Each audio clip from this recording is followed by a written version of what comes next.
हिंदुस्तानियों के लिए सुबह का नमस्कार। और जो इस समय अमेरिका में रह रहे हैं वो अब दिन भर की मस्ती, जो जुनून और खासतौर से बाइडेन की वापसी, जो बाइडेन ने वी कैन डू ऑल्सो दिखाया है, वो एक अद्भुत, जो उसके बाद जो माहौल रहा होगा उसको देखने और उसको समझने के बाद अब जब घर में थोड़ी अलग किस्म की मस्ती में होंगे तो उनको भी नमस्कार। और नमस्कार। बाइडेन जो कुछ भी किया और जिस तरीके से किया, वह एक अप्रत्याशित इस मामले में कहा जाएगा कि जो सर्वे थे उसके उलट ट्रंप ने कोशिश की, प्रेसिडेंट ट्रंप ने जिस तरीके से बाद में उसको काउंटर किया तो लगा कुछ बटन भी झक सकता, और खास तौर से उनके जो प्रभावित राज्य रहे हैं उसमें। लेकिन वहां पे भी बाइडेन ने एक बदलाव की लहर दिखा दी और दिखा दिया कि हाँ, जो मैंने पहले कहा था, yes we can also. We can do it. पर हमारे साथ हैं संदीप राय चौधरी जी। संदीप राय चौधरी बहुत पुराने जर्नलिस्ट रहे हैं देश में, हिंदुस्तान अखबार में रहे हैं, फिर उसके पहले भी बहुत सारे जगह काम किया और फिर अपने कारणों से अमेरिका में जाकर के बस गए और बहुत पैनी नजर रखने की कोशिश करते रहे हैं और घुमक्कड़ भी हैं। तो संदीप जी, आपका बहुत बहुत स्वागत है। नमस्कार। इसलिए मुझे एक थोड़ा मौका और देने के लिए, आपके साथ बात करने के लिए अक्कू जी। उस बड़ी प्रवृत्ति आपको जो है वो कुछ ज्ञान तो देती है, साथ में कुछ नया समझने की इच्छा शक्ति देती है और मौके देती है। बहुत आभार आपका नवोदय टाइम्स पंजाब केसरी से बात करने के लिए। तो जितनी आशंकाएं थी बाइडेन के आने पर, उन सब मामलों से बातचीत करने से पहले ये जरूरी है कि आपसे ये समझने की कोशिश की जाए कि आप किन हालातों में अमेरिका गए और कैसे चले गए। कुछ जी, सबसे पहले तो मैं आपका बहुत बहुत शुक्रिया अदा करना चाहता हूँ क्योंकि आपने मुझे मौका दिया है मैं अपने बारे में कुछ कह सकूं और यहाँ के हालात पे बात कर सकूं आप जैसे लोगों के साथ। बहुत अच्छा लग रहा है मुझे। मैं क्यों आया, कैसे आया, ये बहुत ही मज़ेदार बात है। मैं साउथ अमेरिका में था, फिर वहाँ से यहाँ टहलता हुआ आया था ऊपर, करीबियन कंट्रीज और ये सब करके। तो यहाँ मुझे लगा, और ये 3 दशक की बात है, ऑलमोस्ट 30 इयर्स। तो 3 दशक पहले तो ये बिल्कुल अद्भुत देश लगा मुझे, क्योंकि ये पहली यात्रा थी विदेश, मेरी यात्रा साउथ अमेरिकन वगैरह कंट्रीज की। वो कंट्रीज तो बिल्कुल एकदम बच्चे थे इसके सामने। जब मैं यहाँ आया तो यहाँ की जो लाइफ स्टाइल देखी, तो उसका जो चकाचौंध देखा, वो कोई सुपरफिशियल नहीं था उस समय। उस समय किसी तरह की सुपरफिशियल नहीं थी और बात नहीं थी, और मैं बहुत हॉलीवुड फिल्मों का मुरीद नहीं था। तो जाहिर है मुझे उस तरह का एक्सपोजर भी नहीं था कि मैं उस तरह की चकाचौंध में अपने को खोया हुआ महसूस करूं। हाउएवर, मेरे कहने का मतलब ये है कि मुझे यहाँ का लाइफस्टाइल बड़ा सहज लगा था, आसान लगा था, और एक खास तरह की यहाँ पे एनर्जी दिखी थी। तो उसी समय मुझे लगा कि चलो, पत्रकारिता की है, थिएटर और ये सब बहुत करने के बाद मुझे लगा कि मैं कोई फिल्म ट्रेनिंग ले लूँ। तो मैं न्यूयॉर्क यूनिवर्सिटी में मैंने दाखिला लिया था। बहुत महंगा था, हालांकि वो दाखिला के पूरा नहीं कर पाया। कई कई साल का कोर्स था, 2 साल का था डिप्लोमा। तो उस समय मुझे लगा कि यहाँ आना चाहिए। इस बीच फिर हिंदुस्तान टाइम्स के ग्रुप के साथ कुछ हो गई बातचीत। उन्होंने कहा 15 दिन में ज्वाइन करो, नहीं तो जॉब छोड़ो। तो मैंने जॉब छोड़ दी और यहाँ पे मैंने तय किया कि यहीं रहते हैं, देखते हैं क्या होता है।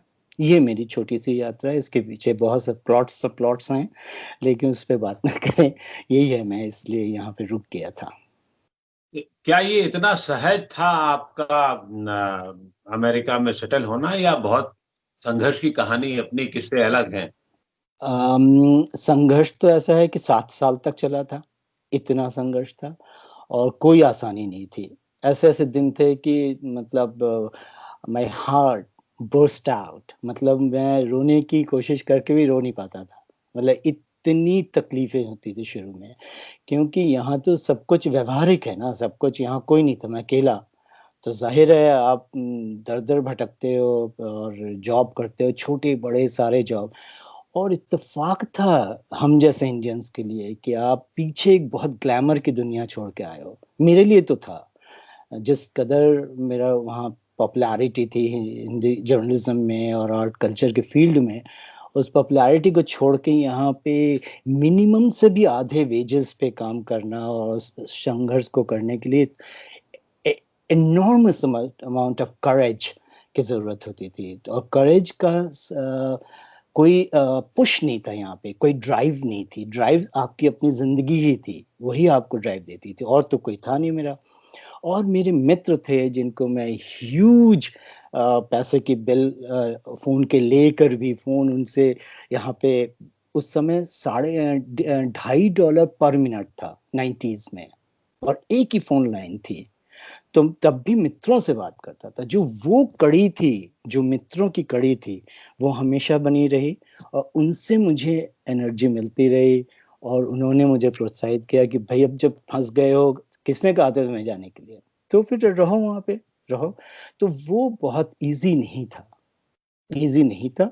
मैं बिल्कुल किसी को गलतफ़हमी नहीं देना चाहता हूँ, रखना चाहता हूँ, बहुत टफ़ था। बट ये देश वो भी है कि अगर आप ईमानदार हो और बहुत मेहनत करते हो, तो फल ज़रूर देते हैं ये लोग, फल ज़रूर मिलता है। यहाँ कोई वो नहीं था कि मैं डार्क स्किन था या अंग्रेज़ी मेरी उस तरह की नहीं थी या इस तरह का मेरा लुक बॉडी लैंग्वेज नुआंसेस छोटे-छोटे नुआंसेस बिल्कुल डिफरेंट थे। लेकिन मुझे पता था कि ये कंट्री मुझे कुछ देगा और वाक़ई ऐसा ही होता है और आज की तारीख में भी ऐसा ही होता है। जैसे ही ये खबर आई कि बाइडेन जीत गए और बिल्कुल जो आशंकाएं थी वो खत्म हो गई होंगी और बहुत सब कुछ सामान्य तरीके से हो गया। कितनी मस्ती लोगों ने की, किस तरीके का आपको अपना न्यूयॉर्क दिखा, क्या जो आशंकाएं थी वो खत्म हुई और सचमुच जैसे कुछ हिंदुस्तानी की भाषा में कहें होली दिवाली वाला माहौल नजर आ रहा है। अच्छा, इसमें ये हुआ कि इन दिनों मैं बहुत बार गया। इलेक्शन डे से पहले गया, इलेक्शन डे के बाद में गया और आज गया। तो इसमें मुझे ये दिखा इलेक्शन डे से पहले एक फ़ियर साइकोसिस काम कर रहा था। हर आदमी भाग गया था। 5 बजे के बाद दुकानें बंद हो गईं और सब कुछ हो गया और मैं टहल रहा था अपने दोस्त के साथ, कैफ़े ढूँढ रहा था। ऐसा मैंने कर्फ्यू जैसा माहौल कभी नहीं देखा था। इलेक्शन के दिन में भी खौफ़ था। और इतना ज़्यादा कंज़र्वेटिव लोगों ने ये एक ख़ास तरह के ग्रुप ने फैला रखा था कि यहाँ तो अभी हत्याकांड शुरू हो जाएगा और ये हो जाएगा, वो हो जाएगा। वो आज मुझे वैसे तो न्यूयॉर्क डेमोक्रेट स्टेट है, यहाँ तो वैसे कंज़र्वेटिव रहते ही नहीं है ज़्यादा। तो न्यूयॉर्क में जैसे दिवाली मची, मैंने आपको कुछ भेजे हैं वीडियो क्लिपिंग्स, दिवाली जैसा है माहौल। लेकिन इसमें काफ़ी हद तक ब्राउन और अश्वेत आज गायब नज़र आए। इसमें वो ग्रुप जिस ग्रुप की मैंने शुरू में ही बात कर ली, जिस ग्रुप ने इसको जिताने में बहुत मदद किया, अंडर 30 वही दिख रहे थे आज। इसमें और दुकानें में बोर्ड अप हो चुके हैं, सारी दुकानों में काँच में लग गए हैं, लकड़ियाँ जैसे कि मैंने आपको भेजा है, देखिएगा। लेकिन इसके बावजूद भी कहीं कोई हिंसा किसी तरह की गुंजाइश ही नहीं नज़र आई क्योंकि इतना बड़ा उत्साह और उत्सव का माहौल था आज।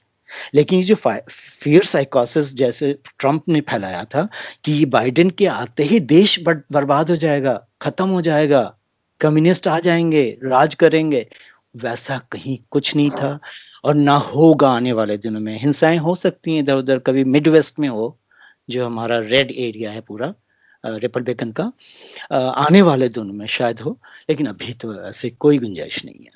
अब सवाल ये उठता है कि जब तक ट्रंप थे वहां तब तक ये माना जाता रहा है कि वो देश के लिए और देश के हितों के लिए अपेक्षाकृत रूप से ठीक ठाक थे।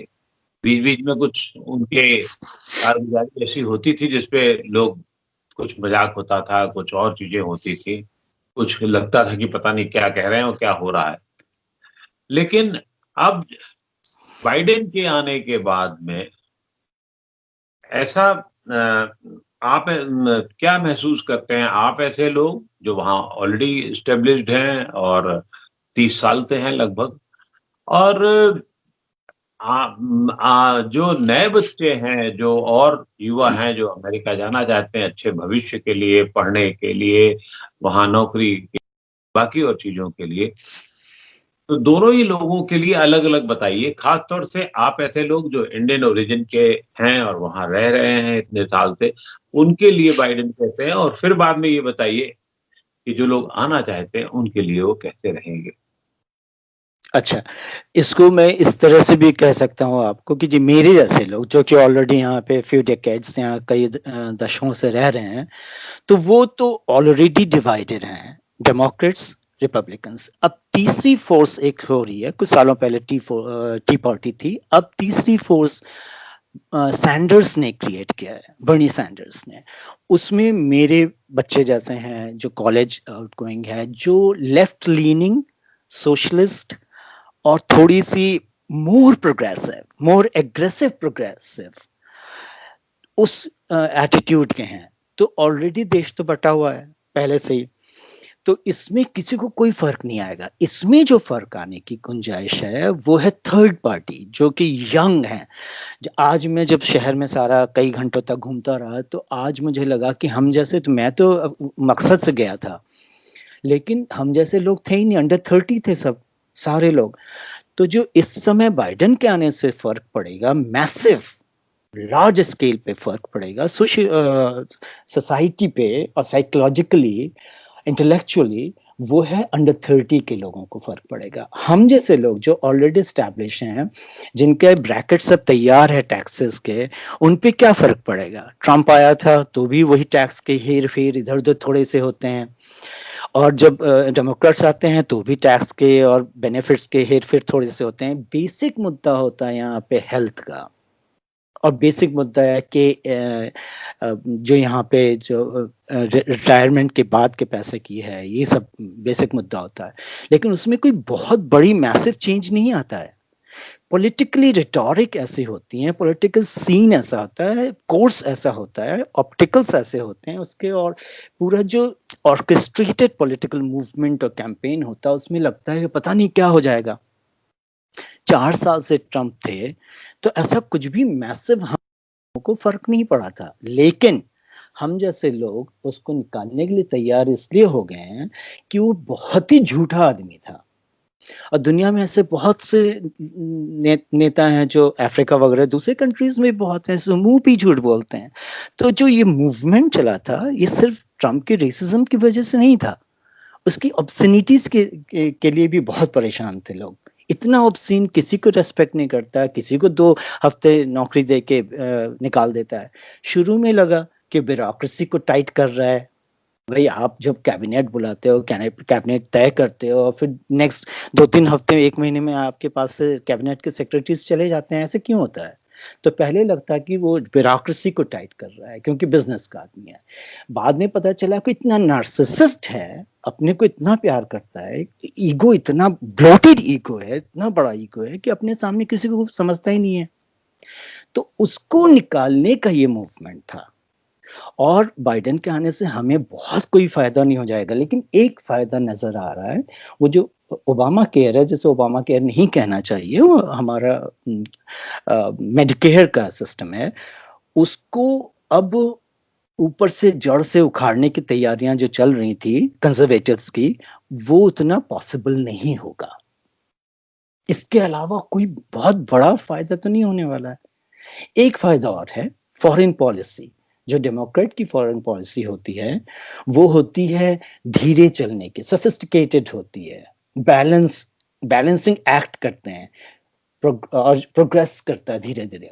लेकिन जो फॉरेन पॉलिसी कंजर्वेटिव्स की होती है, वो बूम बूम बूम तोड़ के एकदम, कहते हैं चाइना को बुरा कह दिया, किसी को कुछ भी कह देते हैं। तो डेमोक्रेट्स फॉरेन पॉलिसी को लाएंगे फिर से ठीक से।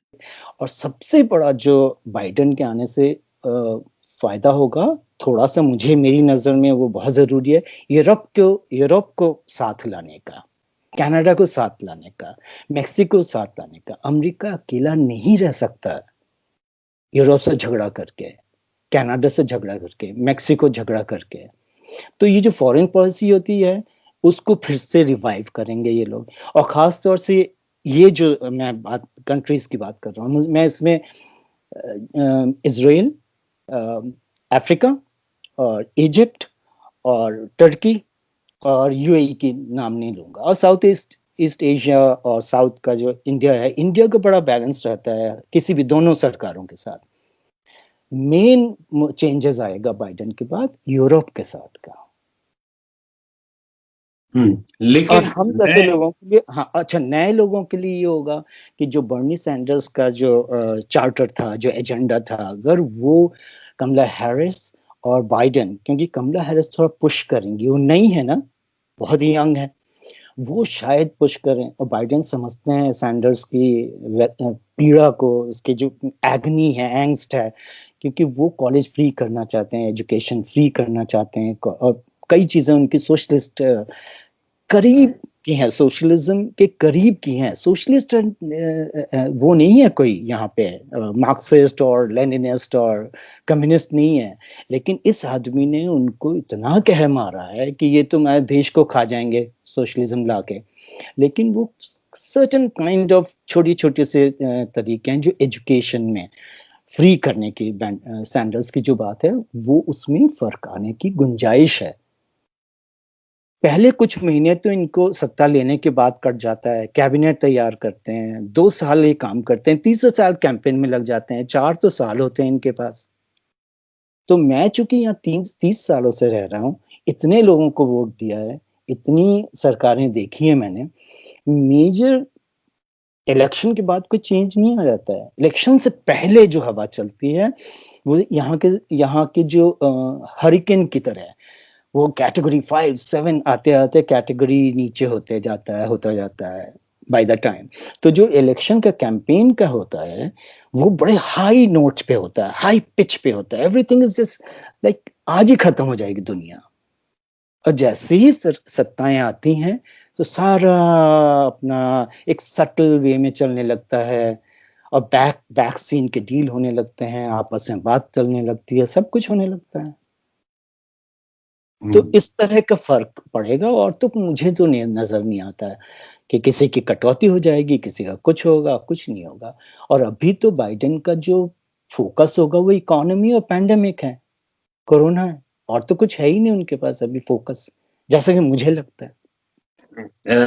एक बहुत बड़ा विवादास्पद मामला देखा गया ट्रंप के आने पर, और जो शायद ट्रंप को नुकसान भी किया होगा, जितने ट्रंप ने कोरोना को जिस तरीके से हंसी मजाक में उड़ाया, देश को उस जो समझाना था उन्होंने ठीक से नहीं समझाया, और उसका नतीजा अमेरिका भुगत रहा है, अभी भी भुगत रहा है।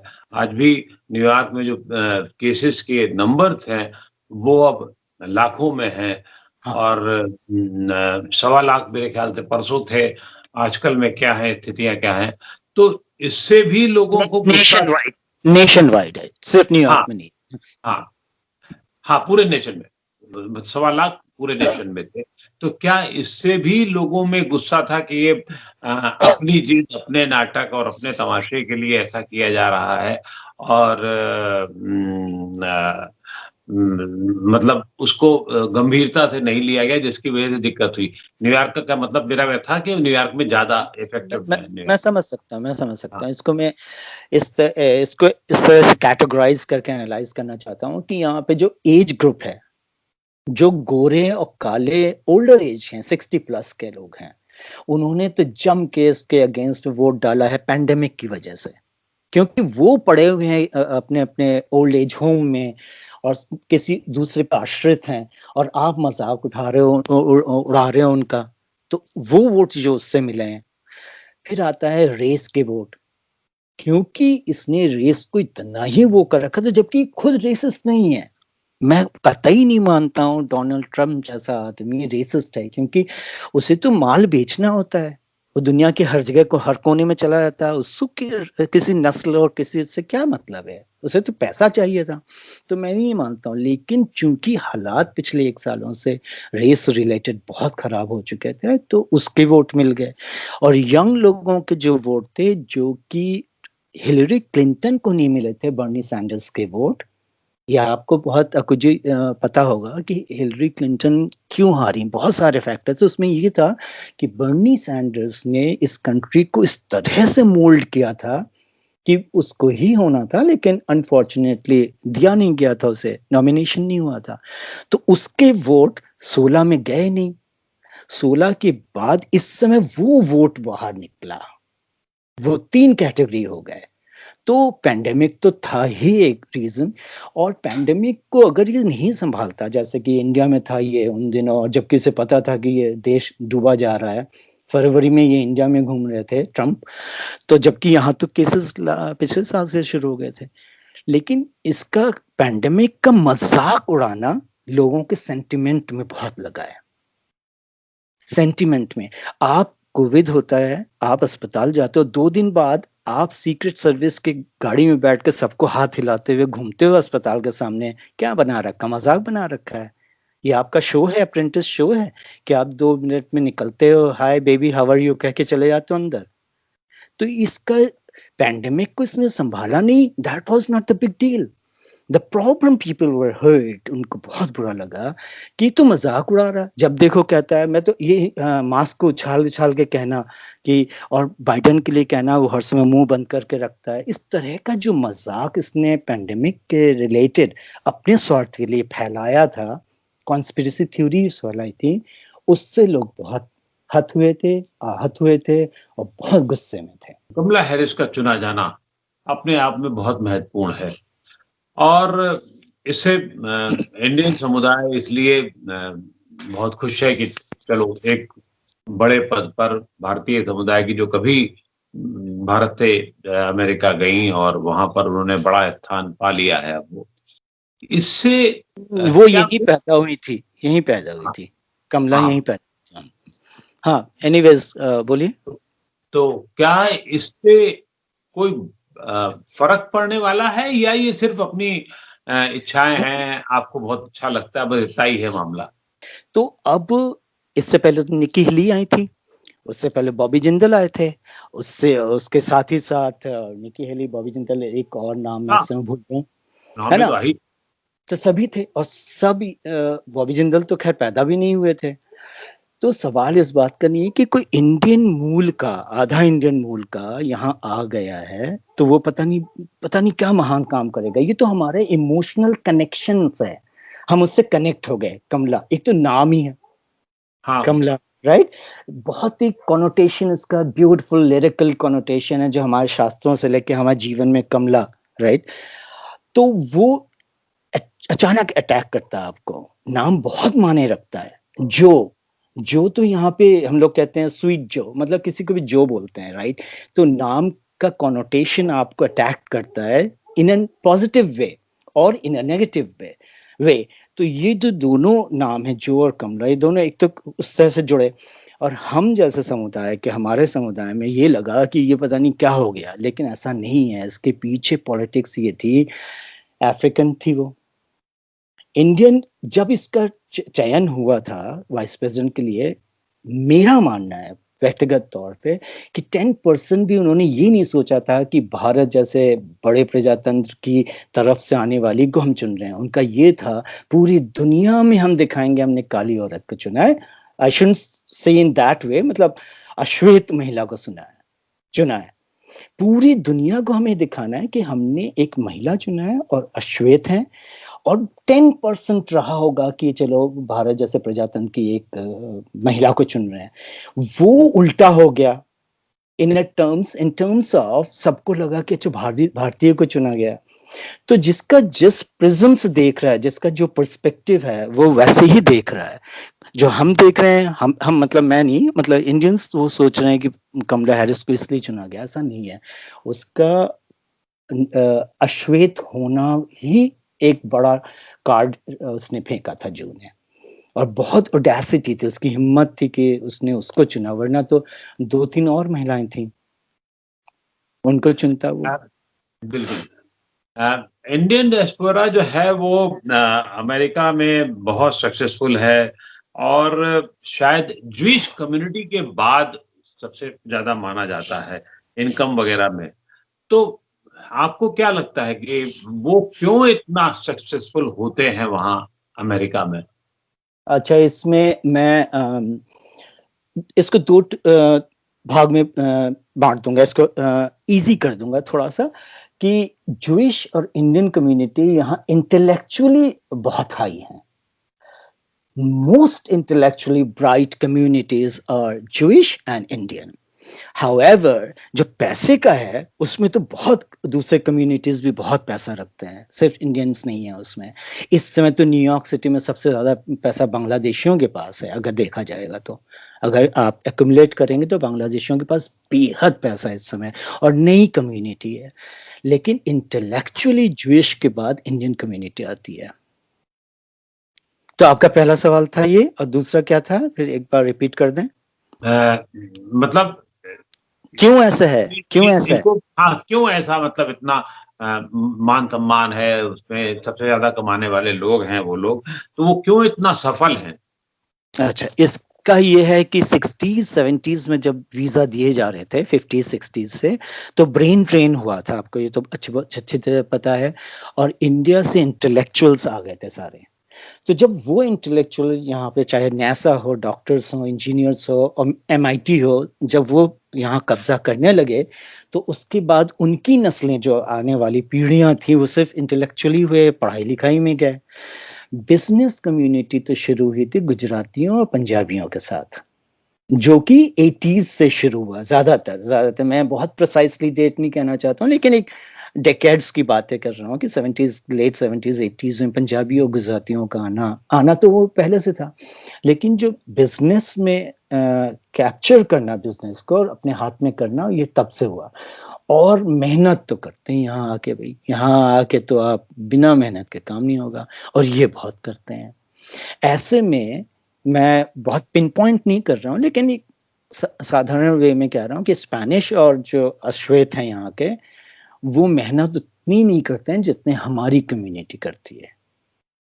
और इसके पीछे, बोलिए. इसका मतलब मेहनत का नतीजा है वो ज्यादा? मेहनत का नतीजा और इंटेलेक्ट लेके आते हैं इंडियंस, जो चाहे कैसा भी हो. मजदूर होगा तो भी उसकी समझ सोच डिफरेंट होती है. एक खास तरह का इंटेलेक्ट तो होते ही है ना इंडियंस तो.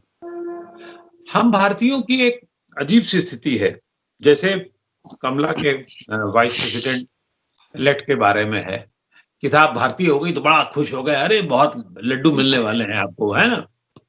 उसी तरीके से जब अखबारों में खबर छपती है कि H1B वीजा को काट दिया, कुछ कम कर दिया, कुछ बढ़ा दिया, या L1 वीजा को लेकर के बहुत सारी चीजें कर दी गई हैं, तो ऐसा लगता है कि सीधे आप पे कुल्हाड़ी चलने वाली है, किसी गांव वाले पे कुल्हाड़ी चलने वाली है. जबकि होता इम्पैक्ट कितना होता है ये आप अच्छी तरीके से हमें बताएंगे. लेकिन क्या सचमुच बाइडेन के आने के बाद इन वीजा पर फर्क पड़ने के आसार हैं? अच्छा, पहले तो जो मैंने कहा कि वीजा कितना इम्पैक्ट करता है उसको थोड़ा, क्योंकि आप भारतीय रहे हैं, आपके पास में मेरे ख्याल से महीने में 5 लोग तो इसी के लिए फोन करते होंगे कि मेरा बेटा और बेटी, she wants to come and she wants to settle over there and please help him. तो आपके पास इस तरह निश्चित रूप से फोन आते होंगे. और अब इस हालात में क्या परिवर्तन होने जा रहा है, जो मतलब सचमुच कुछ परिवर्तन होगा? पहला सवाल तो मतलब ऐसे ही है. जो पहला सवाल तो इसका कमला के बारे में बस ये कह देना चाहता हूँ, यहाँ बहुत जरूरी है बीच में अपना इनपुट डालना, कि जब अमेरिका में कोई पैदा होता है तो किसी नस्ल का, किसी देश का नहीं होता, वो अमेरिका का ही होता है. चाहे मेरा बेटा हो, मेरी बेटी हो, चाहे कमला हैरिस हो, कोई भी हो. जब उनको ये रिलेट कर देते हैं कि फलां कंट्री के रूट से हैं, तो डज नॉट मीन कि उनका कमिटमेंट उस कंट्री से होता है, अपने पेरेंट के कंट्री से होता है. उनकी अपब्रिंगिंग, उनका कंडीशनिंग ऐसा हो जाता है कि वो इसी कंट्री के होते हैं, और ख़ास तौर से उस स्टेटस पे पहुंचने के बाद. ये नीचे के स्टेटस के लोग नहीं होते हैं कि हर हफ्ते 2 हफ्ते में वेस्टर्न यूनियन की लाइन में लग के पेरेंट्स को पैसा भेजें या फिर घर में पैसा भेजें. ये जनरेशन ऐसी होती है कि इनका कंडीशन, इनकी पढ़ाई लिखाई और पूरा ब्रेन वॉश ऐसा होता है. आई शुडंट से ब्रेन वॉश होता है, क्योंकि इनके कंट्री है, इनको यहाँ रहना है, तो ये इसी कंट्री के होते हैं. उनके आ जाने से कुछ फर्क नहीं पड़ जाता है। ये जरूर होता है कि पेरेंट्स उनको धक्का मार के कहते हैं चलो हरिद्वार में नहलवा देते हैं, ऋषिकेश में ले जाते हैं, और मैं अपने बच्चों को गांव ले जाता हूँ हर साल, कभी कभी बीच बीच में गांव दिखाता हूँ। वो कनेक्शन रहता है, लेकिन है तो वो अमेरिकन, कोई फर्क नहीं पड़ता है। कमला हैरिस इंडियन है तो क्या हुआ।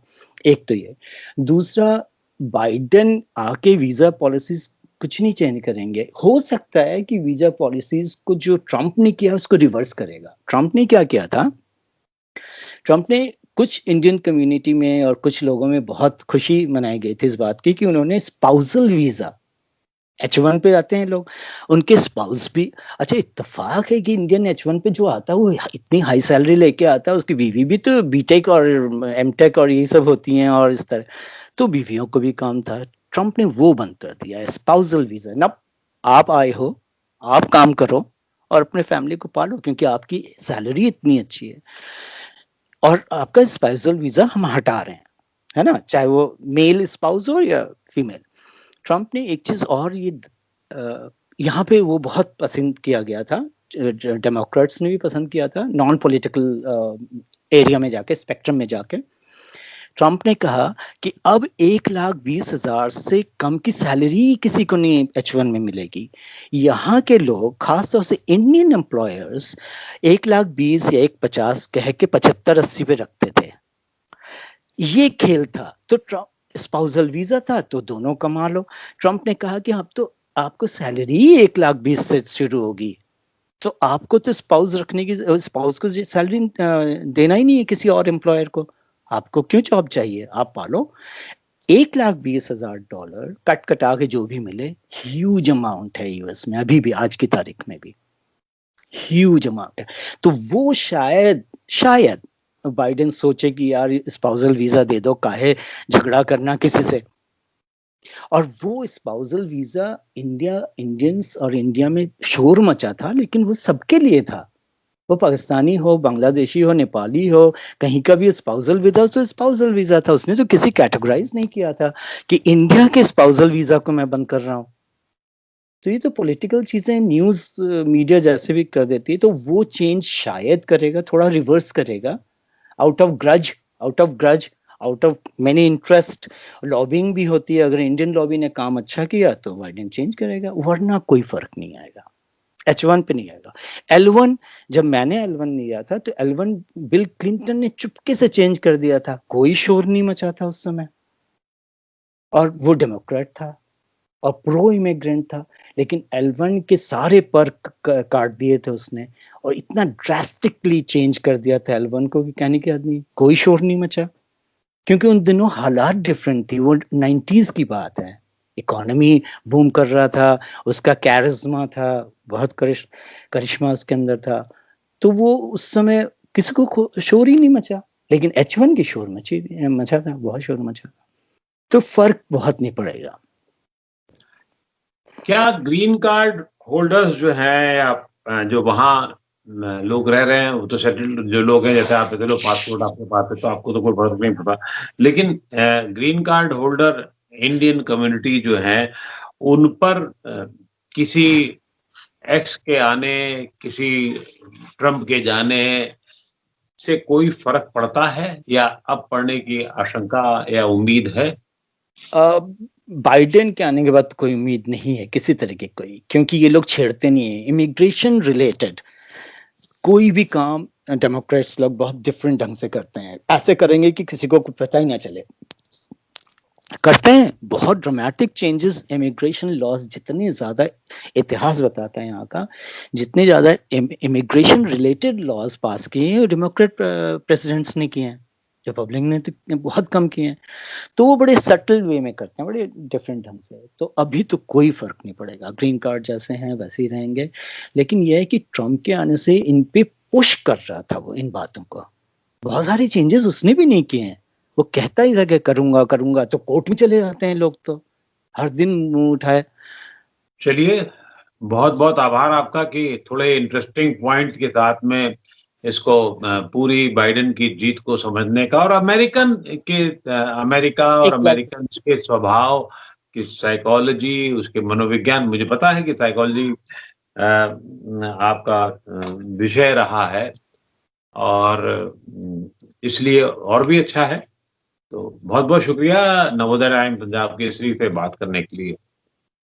Thank you for having me. मुझे बहुत अच्छा लगा, बहुत दिनों बाद आपसे बातचीत कर रहा हूँ, बहुत अच्छा लगा। और मैं आपका आभारी हूँ, आपने मुझे मौका दिया इस तरह से अपनी बात को कहने का। चलिए, थैंक थैंक यू।